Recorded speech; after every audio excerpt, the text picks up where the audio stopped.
جس طرح انسانی جسم کی بقا کے لیے روح ضروری ہے، ایسے ہی اس کائنات کی بقا کے لیے اللہ والوں کا وجود ضروری ہے۔ اس کائنات میں جب تک علماء صلحاء موجود رہیں گے یہ نظام چلتا رہے گا، اور جس دن علماء اور صلحاء کا وجود ختم ہو گیا اس دن اللہ تعالی اس نظام کو درہم برہم کر دے گا۔ آپ حضرات نے بارہا سنا ہوگا موت العالم موت العالم، ایک عالم کی موت پورے عالم کی موت ہے، یعنی عالم فوت ہو جاتے ہیں تو عالم نہیں بچ سکتا، عالم پر ضرور فنا آئے گی۔ اور یہی وجہ ہے کہ حضور صلی اللہ علیہ وسلم نے قیامت کے واقعہ ہونے کی جو بڑی بڑی نشانیاں بتائی ہیں ان میں سے ایک نشانی یہ بھی بتائی ہے کہ علم اٹھ جائے گا۔ پھر آپ صلی اللہ علیہ وسلم نے خود اس کی وضاحت کی کہ علم کیسے اٹھے گا، کہ علماء اٹھ جائیں گے، جب علماء اٹھ جائیں گے تو علم اٹھ جائے گا، جب علم اٹھ جائے گا تو پھر یہ کائنات باقی نہیں رہ سکے گی۔ اور شاید یہی وجہ ہے کہ سمندر میں مچھلیاں، سوراخوں میں چرندیاں اور جنگل میں چرند پرند علماء کے لیے دعائیں کرتی ہیں۔ کائنات کی مخلوق کو پتہ ہے کہ علماء کے وجود کے ساتھ ہمارا وجود وابستہ ہے، جب یہ لوگ موجود رہیں گے ہمارا وجود بھی باقی رہے گا، یہ ختم ہو جائیں گے تو ہمارا وجود بھی ختم ہو جائے گا۔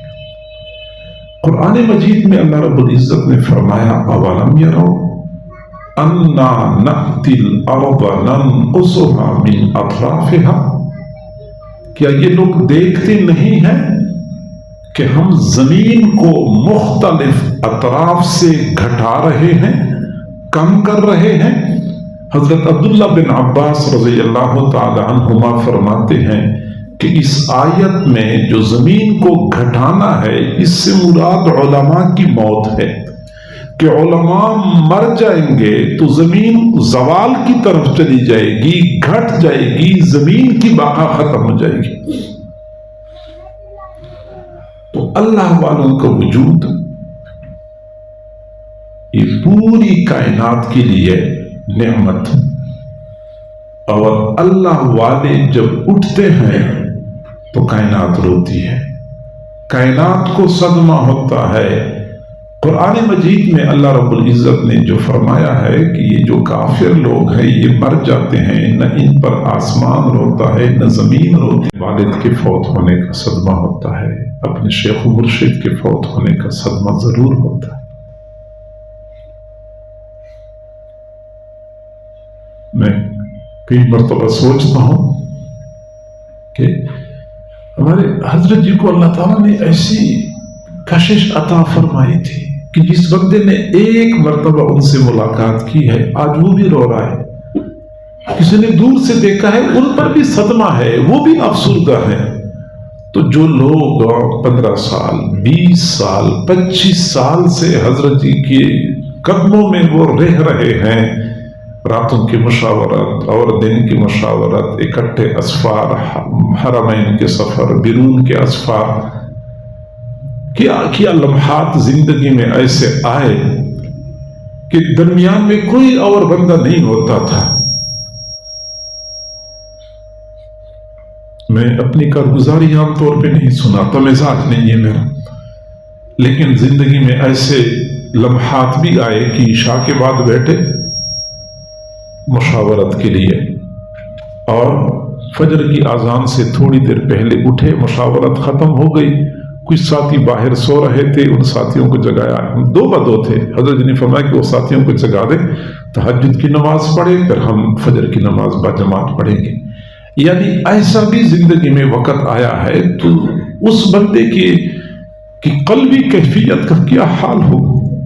لیکن یہ تو اللہ تعالیٰ کی طرف سے ہوتا ہے، صدمہ بڑا دیتا ہے تو پھر صبر بھی عطا کر دیتا ہے، حوصلہ بھی عطا کر دیتا ہے، ورنہ اسباب کے درجے میں بندے کے حواس مختل ہو جاتے ہیں۔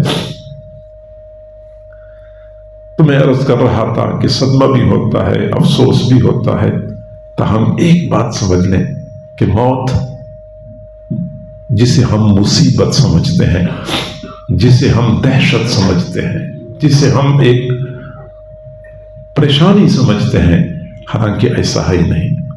موت مصیبت ہے ان کے لیے جن سے اللہ ناراض ہے، موت صدمہ ہے ان کے لیے جن سے اللہ ناراض ہے، اور جنہوں نے زندگی ایسی گزاری کہ اپنے پیارے اللہ کو راضی کر لیا، ان کے لیے موت سے زیادہ مسرت والا پیغام دوسرا کوئی ہو ہی نہیں سکتا۔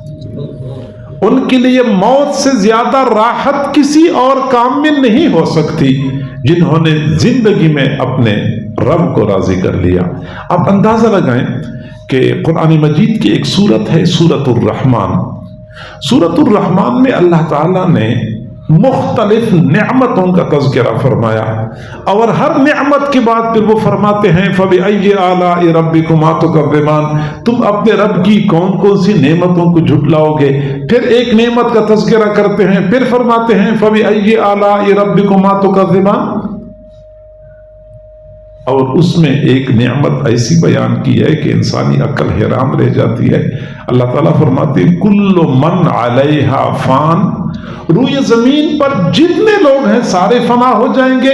پھر آگے فرمایا فَبِأَيِّ آلَاءِ رَبِّكُمَا تُكَذِّبَانِ، تم اپنے رب کی کون کون سی نعمتوں کو جھٹلاؤ گے۔ وہاں یہ سوال سامنے آتا ہے کہ ہر کسی نے فنا ہونا ہے، ہر کسی پر موت آئے گی۔ اب اس موت کو اللہ تعالیٰ نے نعمت کے طور پہ ذکر کیا ہے، تو جی ہاں، موت نعمت ہے، موت مسرت ہے، موت سرور ہے ان لوگوں کے لیے جنہوں نے اپنے پیارے اللہ کو راضی کر لیا۔ بخاری شریف کی روایت ہے، حضور صلی اللہ علیہ وسلم نے فرمایا المؤمن یستریح من تعب الدنیا وآذاها، موت آتی ہے تو مؤمن بندہ موت کی بدولت یہ دنیا کی تھکاوٹوں سے، مشقتوں سے راحت پا لیتا ہے، سکون پا لیتا ہے۔ وہ تھکے ماندے مسافر فوت ہونے کے بعد آرام کی نیند سو جاتے ہیں۔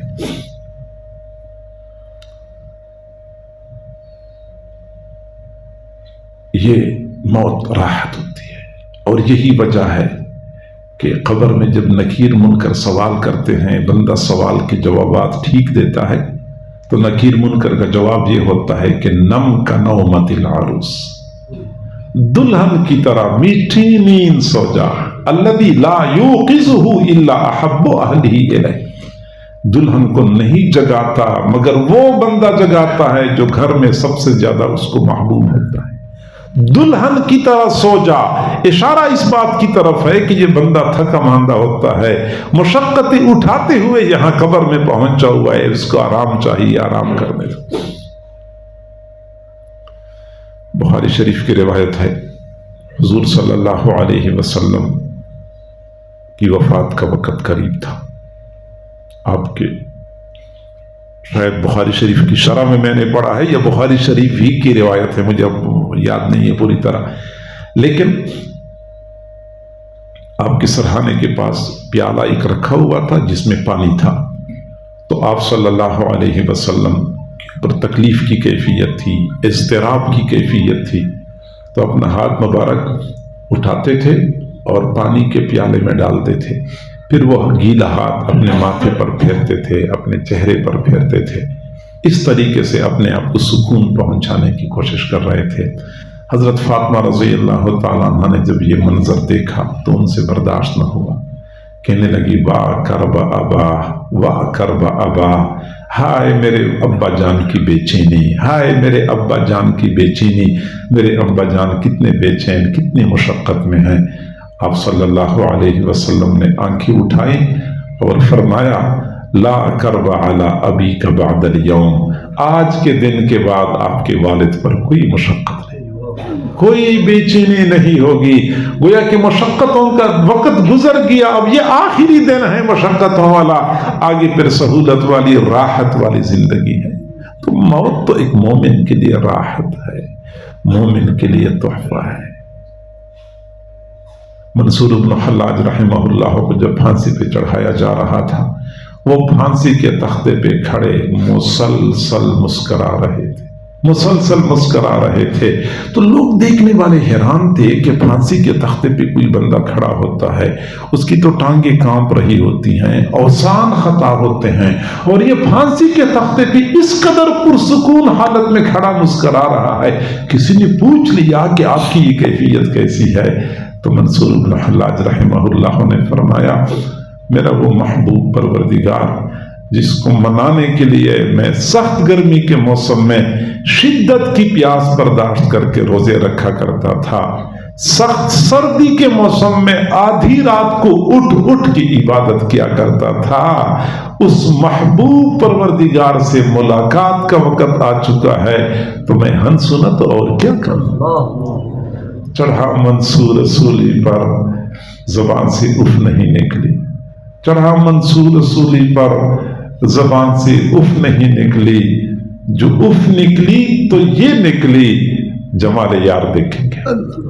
پھر یہ اللہ والے ہوتے ہیں جو موت کو اس لیے بھی سینے سے لگاتے ہیں کہ اپنے اللہ سے ملاقات کا وقت آ چکا ہے، اللہ سے ملاقات ہونی ہے۔ رسول اللہ صلی اللہ علیہ وسلم کے ایک سبز گنبد کو دیکھنے کے لیے لوگ تڑپتے ہیں، لوگ دعائیں مانگتے ہیں کہ کاش ایک مرتبہ خواب میں ہی صحیح اپنے محبوب کی زیارت تو نصیب ہو جائے۔ اور جس کو پتہ چلے کہ موت کے نتیجے میں رسول اللہ صلی اللہ علیہ وسلم کی زیارت ہونی ہے، تو ان کے لیے موت کو سینے سے لگانا کیا مشکل ہوگا۔ اور یہی بات حضرت بلال رضی اللہ تعالیٰ عنہ کی زندگی میں جب وفات کا وقت قریب آیا تو ان کی اہلیہ پریشان تھی، اہلیہ رو رہی تھی، واہ کربا واہ کربا، ہائے پریشانی، واہ خرابہ، ہائے بربادی، ہائے بربادی۔ حضرت بلال رضی اللہ تعالیٰ عنہ نے فرمایا لا تقولی واہ خرابہ بل قولی واہ خرابہ، آپ بربادی بربادی نہ کہیں بلکہ آپ کہیں ہائے خوشی، ہائے راحت۔ غدن القی محمدن و اصحابہ، کل میں نے محمد صلی اللہ علیہ وسلم اور ان کے صحابہ سے ملاقات کرنا۔ ایک مومن کے لیے کس قدر مسرت اور خوشی کا پیغام ہے یہ موت، کہ اس موت کے نتیجے میں رسول اللہ صلی اللہ علیہ وسلم کی زیارت نصیب ہوئی، حضرات صحابہ کرام کی زیارت نصیب ہوگی۔ اور یہ اللہ والے تو ہوتی ایسے ہیں۔ حضرت امام بخاری رحمت اللہ علیہ کی وفات کی رات تھی، عین اسی رات کسی نے خواب دیکھا کہ آپ صلی اللہ علیہ وسلم صحابہ کرام کے ہمراہ ایک جگہ پہ کھڑے ہیں، کسی کا انتظار کر رہے ہیں۔ حافظ ابن حجر رحمت اللہ علیہ نے لکھا ہے بخاری شریف کی شرح، ایک جگہ پہ کھڑے کسی کا انتظار کر رہے ہیں۔ کسی نے پوچھا اللہ کے نبی کس کا انتظار کر رہے ہیں؟ فرمایا کہ میں امام بخاری کا انتظار کر رہا ہوں۔ اور پھر صبح اٹھے تو پتہ چلا کہ امام بخاری رحمت اللہ علیہ کا انتقال ہو گیا۔ تو میرے بھائیوں، یقیناً موت صدمہ ہے ان کے لیے جو پیچھے رہ گئے، وہ تڑپتے رہ جاتے ہیں، اور یہ اللہ والے اپنے نیک اعمال کا اور اپنی مشقتوں کا بدلہ لینے کے لیے اپنے محبوب پروردگار کے پاس پہنچ جاتے ہیں۔ اور یہ بات یاد رکھیں کہ دنیا میں انسان میں اللہ تعالیٰ کی بعض صفات کی جھلک پائی جاتی ہے، اور یہ مختلف انسانوں میں مختلف صفات کی جھلک پائی جاتی ہے۔ مثلا اللہ تعالیٰ معاف کرنے والا ہے تو بعض لوگ معاف کرنے والے ہوتے ہیں اور معافی پسند کرتے ہیں، اپنے شاگردوں کو معاف کرتے ہیں، ملازمین کو معاف کرتے ہیں، گھر والا نے غلطی کی تو معاف کرنا ان کا مزاج بن چکا ہوتا ہے۔ بعض لوگ سخت گیر ہوتے ہیں، بعض لوگوں کے اندر قہر اور جبر کا اثر غالب ہوتا ہے، جیسے کہ اللہ تعالیٰ قہار اور جبار ہے۔ ہوتا کیا ہے، دنیا میں جو صفت بندے پر غالب ہوتی ہے اللہ تعالیٰ قیامت کے دن اسی صفت کے ساتھ معاملہ کرتے ہیں۔ جو معاف کرنے کا مزاج رکھتا ہے اللہ ان کو معاف کرتے ہیں، جن کے مزاج میں نرمی ہوتی ہے اللہ نرمی کا معاملہ کرتے ہیں، اور جن کے مزاج میں سختی ہوتی ہے اللہ تعالیٰ سختی کا معاملہ کرتے ہیں۔ ہمارے حضرت جی کو جن لوگوں نے دیکھا ہے، قریب دیکھا ہے، قریب سے دیکھا ہے، ان کو پتا ہے کہ حضرت جی کی مزاج میں کیا نرمی تھی، کیا معاف کرنا، کیا تحمل، کیا حوصلہ تھا۔ ہم نے تو آدھی سے زیادہ زندگی حضرت جی کے قدموں میں گزاری ہے۔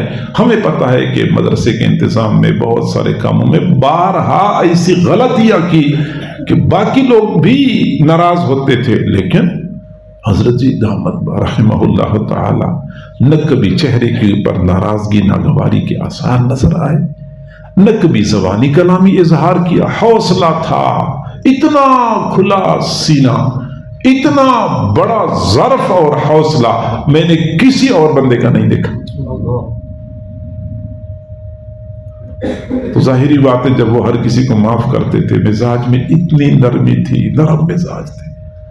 اللہ تعالیٰ نے بھی ایسا ہی معاملہ کیا ہوگا۔ میں چند دن پہلے پڑھ رہا تھا کہ بزرگ تھے، ان کا مزاج ایسا تھا کہ جیسے زندگی میں کئی مرتبہ لوگوں کی طرف سے اذیت پہنچتی ہے، تکلیف پہنچتی ہے، تو اگلا بندہ دوبارہ تذکرہ کرتا تھا کہ حضرت فلاں نے آپ کے ساتھ ایسا کیا تھا۔ فرمایا کہ جو کام ہو چکے ہیں ان کا تذکرہ نہیں کرتے، جو کام پہلے ہو چکے ہیں ان کا تذکرہ ایسے گویا کہ وہ نظر انداز کرتے تھے کہ جو کام پہلے ہو چکے ہیں تو ان کا تذکرہ نہیں کرتے۔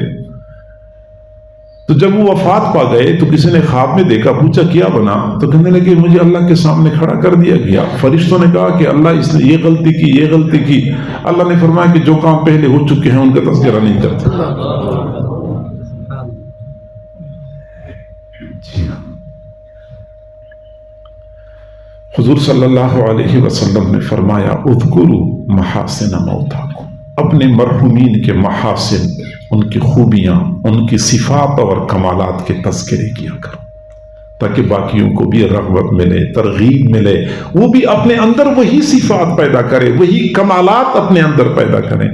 ہمارے حضرت جی کی ذات میں اتنی خوبیاں تھی، اتنی صفات تھی، سچی بات یہ ہے کہ اگر بندہ بیان کرنا شروع کر دے تو یہ نشست اس کے لیے ناکافی ہو جائے گی، کتابیں لکھی جائیں گی، اور کتابوں کی ضرورت ہے حضرت جی کے محامد اور کمالات کو احاطہ کرنے کے لیے۔ تاہم کچھ کام ان کے ایسے تھے کہ ان کا صرف اپنے بچوں پر نہیں، اپنی مریدین پر نہیں، بلکہ میں کہوں پوری قوم پر ان کا احسان ہے، پوری امت پر ان کا احسان ہے۔ وہ کچھ کام ایسے ہیں کہ ہم اس وقت شاید اس طرف ہمیں التفات نہیں تھا، اب ہمیں زیادہ اس طرف توجہ ہو گئی۔ پہلا کام یہ تھا، یہ ہے کہ ہمارے اکابر جو تھے، بلکہ مزاج شریعت جو ہے وہ یہی ہے کہ علم اور ذکر دونوں ایک دوسرے کے ساتھ لازم اور ملزوم ہیں۔ شریعت اور طریقت ایک دوسرے سے جدا نہیں ہو سکتے، خانقاہ اور مدرسہ ایک دوسرے سے الگ چیز نہیں ہے، یہ دونوں ضروری ہیں، آپس میں التزام ہے، تلازم ہے۔ ہمارے اکابر علماء دیوبند رحمہم اللہ کی یہی امتیازی خصوصیت تھی، درکف جامع شریعت درکف سندان عشق، ہر حوث نہ کے ندانت جامع سندہ باختن، بالکل یہی تھا۔ حضرت قاری محمد طیب صاحب رحمہ اللہ نے لکھا ہے کہ دارالعلوم دیوبند کا ایک وقت وہ بھی تھا کہ صدر مدرس سے لے کر صدر مدرس اور شیخ الحدیث سے لے کر مدرسے کا چوکیدار، چپڑاسی اور باورچی سارے کے سارے صاحب نسبت ہوتے تھے۔ یعنی اس وقت یہ سلسلہ اس قدر آپس میں جڑا ہوا تھا، شریعت اور طریقت کا، خانقاہ اور مدرسہ آپس میں ایسے جڑا ہوا تھا۔ لیکن پھر آہستہ آہستہ دوری پیدا ہو گئی، اگرچہ اعتقاداً کوئی بندہ انکار نہیں کرتا، لیکن عملاً علماء تصوف سے بہت دور ہو چکے تھے،